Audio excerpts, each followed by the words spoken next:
Durian is known here in Southeast Asia as the king of fruits and a real superfood as well.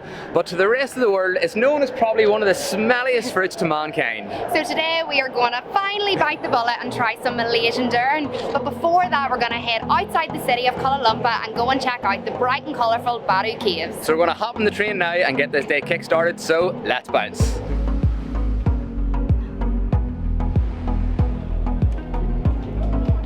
We have just got off the train here at the Batu Caves, and on first impressions it's a wee bit kind of dirtier and grubbier than what we expected. There's a lot of people around. We got the commuter here and it was just really easy. We stayed on the commuter the whole way to the last stop, and not even a 5-minute walk takes you to the steps right behind us. And as soon as you get out of the train station, you see monkeys everywhere. And pigeons, so many pigeons as well, yeah. We're going to go for a wee walk now. We're going to go check out the steps that you can see right behind us. They look super colourful. Climb up to the top of them, go explore the cave inside the rocks here, and hopefully have a bit of a good day out.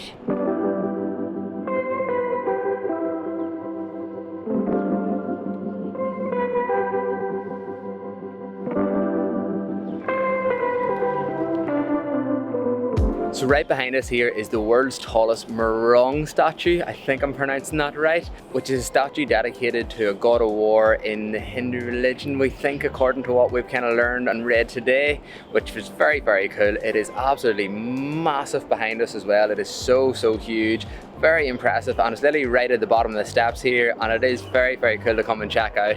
And I just can't believe the actual size of it as well. We've seen quite a lot of statues of like big Buddhas and stuff that have been absolutely huge as well, but this is cool because it's something different that we haven't seen, and it's also massive, and there's pigeons flying everywhere. I feel like I'm getting attacked by pigeons no matter where I go. Are you ready for the climb? Yes, let's go. Let's go. Let's hold on to everything very tight because I've heard the monkeys like to steal your stuff here.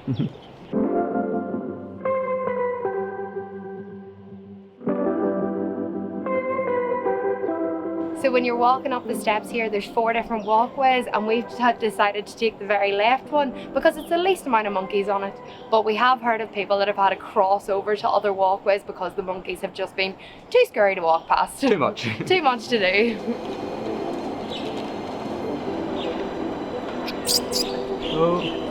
I feel like we've chose to come at a really good time as well. It's now like in around 3 o'clock or 3:30. There's no like direct sunlight, which is making the walk up to the top of these steps a lot easier too, because there is quite a few of them to get up.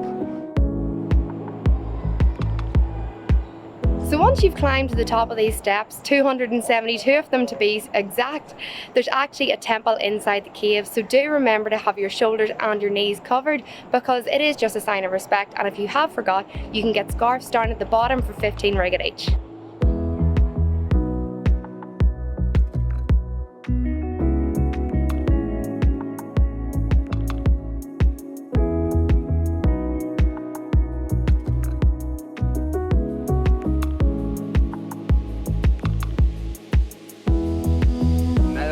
And we're inside the cave. It looks like there's a second like cave temple thing going out the other side, so I think we're gonna go check out to see what that is as well. But the inside here is very, very cool, I must say. It's very quiet, very echoey, nearly a wee bit eerie to an extent, because there's not too many people around, and we have seen photos of in here like during other times of the year, and it is like bumper to bumper packed with people. So I'm feeling pretty like privileged that we're here with like nobody here as well, so it's very, very cool. But yeah, we're gonna have a wee explore around and see what else we can find.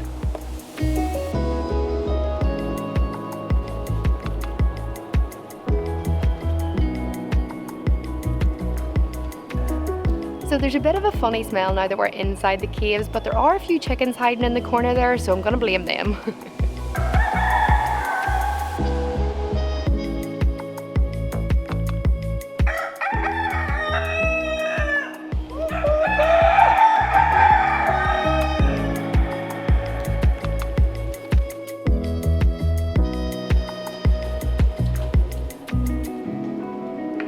Okay, now to make the trek the whole way back down to the bottom of the steps and back down to the car park again.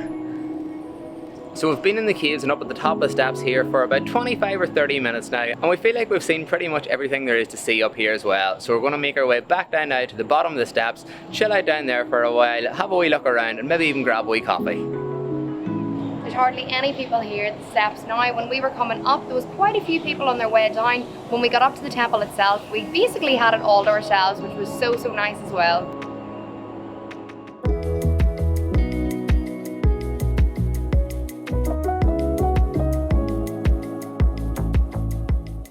that we're back down at the bottom of the steps, we're going to make our way back towards the train and head into town and hopefully find us some Durian this evening. But overall, the Batu Caves here, we had a good experience, a good time. We really like coming, like these really colourful temples are so cool to come and check out. But from pictures online, we did expect the steps to be like really vibrant, and it just wasn't exactly like what you would think online. It could do with a lick of paint, definitely. It could do with a bit of a clean up. There's a lot of rubbish lying around, which I'm imagining has come from the monkeys maybe pulling it out of bins and taking it off people's bags and stuff. Knocking over bins, which we've seen happen. But yeah, the whole place in general could do with a bit of a clean, a bit of a tidy up, and a lot of paint. But yeah, we're really glad we come regardless. We absolutely had a wicked time just walking around and checking everything out here. We're going to make our way back towards town now and hopefully get some dirt. Woo!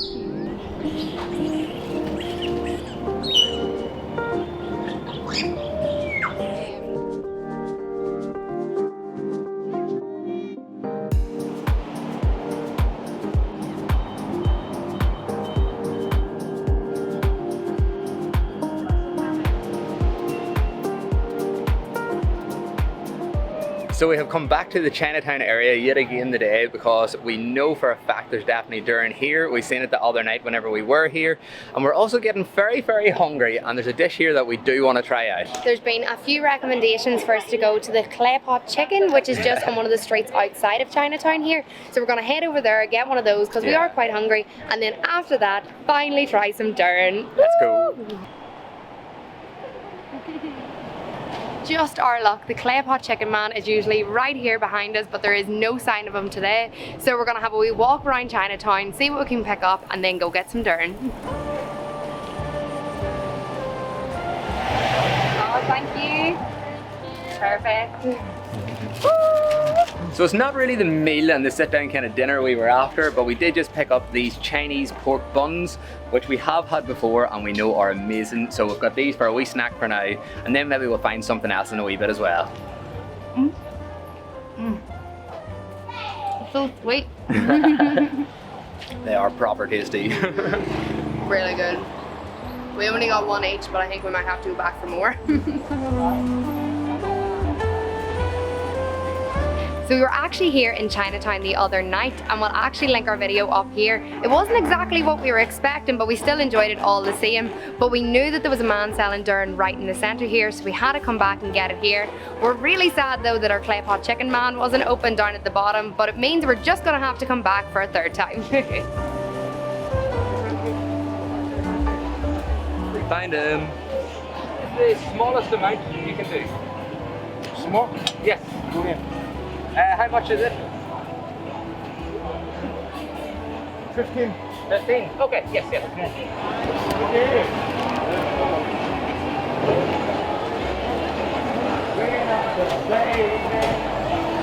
It's so sharp and spiky. Perfect, thank you. Okay, we got some. The moment has finally come. We have got ourselves some Durian. So basically this is a fruit that you get kind of all over Southeast Asia as far as we know. It was literally all over Thailand, everywhere, and we thought it was a Thai thing until we came here and realised that you get it in Malaysia too and in different parts of Southeast Asia. We never actually tried it whenever we were in Thailand, which we do regret looking back now. But since coming here to Malaysia, everybody's been telling us you have to try the Durian here, that it's very different from Thailand and supposedly much better as well. So Durian actually grows in a tree inside this really hard kind of shell case looking type of thing. And it's really spiky, really hard and firm, and it would hurt you if it hit you in the head. In Thailand, basically they cut it down from the tree and that's how they get it, whereas in Malaysia they wait until it falls off the tree. So that's supposedly why it tastes different. It's a lot more ripe. It is really smelly, and as you can tell I'm wearing a glove. They give you a glove to eat it as well.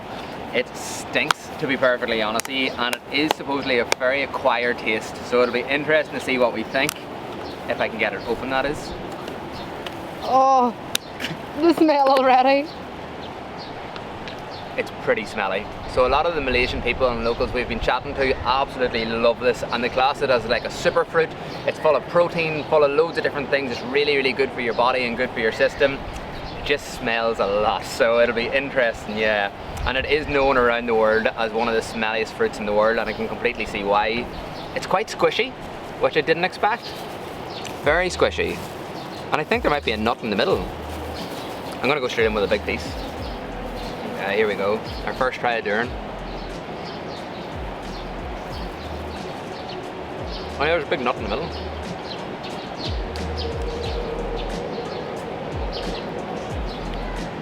Okay. Is it sweet? Is it bitter? Which nowhere near as bad as what I originally thought it was going to be honest. It's very soft, very mushy, quite sweet. Yeah, I wouldn't say bitter, it's quite sweet. It's like, I don't even know how to describe it. I'm going to have more though, it's not bad.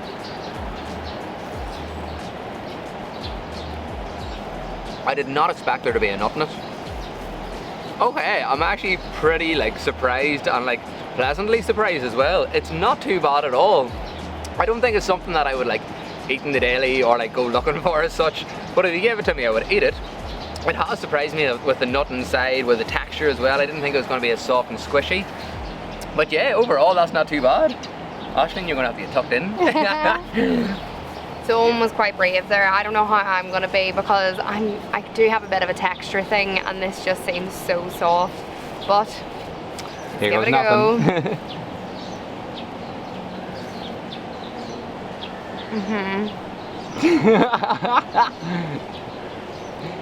A great face. Okay, you're definitely better than I am. No, that is not for me. No, do you not enjoy it? No. Well, when I say enjoy, I wouldn't enjoy it, but... Okay. It's like, there's like 3 different tastes whenever you're eating it. Like there's an initial taste, then once you start chewing it, it's like and then the aftertaste as well. Okay. Go on, you have to finish it. Finish it! Finish it, yeah, I finished mine, and I'm probably going back for another.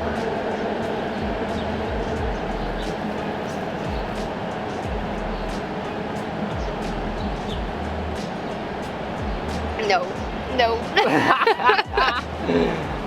I think the fact you have to eat it with gloves says it all. Yeah. It's a no from me.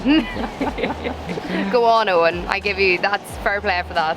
Good try though, you But had a yeah, good try. an acquired taste, that's for sure. So we're gonna leave this video here. We have had a great day exploring the Batu Caves, in around Chinatown during the day, and pulling faces while we eat some Durian as well. Yeah, it was a bit of an experience in itself, but yeah, we're really glad we tried it and we now know what it tastes like as well. Can't really compare to the Thai Durian though, unfortunately, because we haven't tried it, but we are planning. We'll have to try it when we go back. Yeah, I was going to say we are planning going back to Thailand in a few months time, so we're definitely going to have to try it then and be able to compare the two. But we really hope you enjoyed this video. If you did, we would love it if you hit the like button, if you drop us a comment with anything else you think we should try when we're here in Kuala Lumpur and Malaysia in general, and we would really appreciate it if you subscribe to the channel as well and follow it along on the rest of our adventures around Malaysia and the rest of the world. See ya!